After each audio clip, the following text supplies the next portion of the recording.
அடர்ந்த காட்டில் ஒரு சின்ன முயல் வாழ்ந்து வந்தது. அந்த முயல் ரொம்ப புத்திசாலி, ஆனால் உடல் பலம் இல்லை. அதே காட்டில் ஒரு நரி இருந்தது. அது ரொம்ப பேராசை கொண்டது.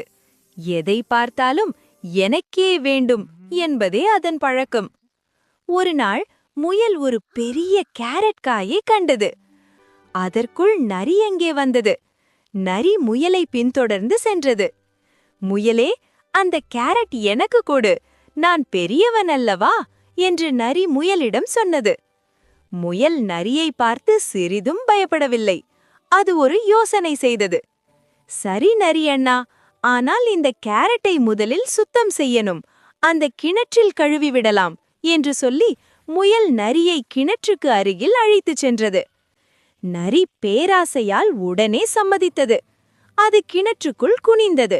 நரி இன்னும் குனிந்தது. அடடா, தப்பி கிணற்றுக்குள் விழுந்தது.